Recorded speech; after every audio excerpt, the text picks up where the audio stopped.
এক পাগলা গারদের ডাক্তাররা এক্সপেরিমেন্ট করে একবার ওষুধ তৈরি করলো, আর সেই ওষুধ নিয়ে গিয়ে পাগলদের উপরে প্রয়োগ করলো।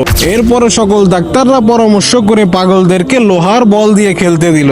পাগলরা যদি এই লোহার বল দিয়ে খেলে তাহলে বোঝা যাবে তাদের মধ্যে কোনো উন্নতি আসেনি, আর যদি লোহার বল দিয়ে না খেলে তাহলে বোঝা যাবে আমাদের এই ওষুধ তাদের উপরে কাজ করছে। যেই কথা সেই কাজ, পাগলদেরকে লোহার বল দিয়ে মাঠে নামিয়ে দেওয়া হয়েছে। সব পাগল এই লোহার বল দিয়ে খেলা শুরু করে দিয়েছে। তখন ডাক্তাররা বুঝতে পারলো হয়তোবা আমাদের ওষুধ এই পাগলদের উপরে কাজ করেনি। ডাক্তাররা একটু পরে দেখলো একজন পাগল তাদের সাথে না খেলে দেয়ালের উপরে উঠে একা একা বসে আছে।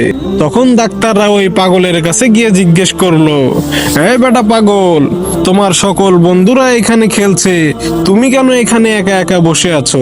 তখন ওই পাগল উত্তর দিল, ডাক্তার সাহেব, আমি কি ওদের মতো পাগল যে ওদের সাথে সারাদিন কষ্ট করে ঘাম ঝরিয়ে খেলবো? আমি এইখানে বসে আছি কারণ ওরা যখন বলটি জোরে শট করবে তখন আমি এইখান থেকে গিয়ে ওই বল হেড করে গোল দেব। এই কথা শোনার সাথে সাথে ডাক্তাররা তো মাথায় হাত দিয়ে বসে পড়লো। আমরা ভাবলাম কমপক্ষে হয়তো বা একজন পাগল সুস্থ হচ্ছে, কিন্তু এখন তো দেখছি এই পাগলের চেয়ে বাকি পাগলরাই ভালো আছে।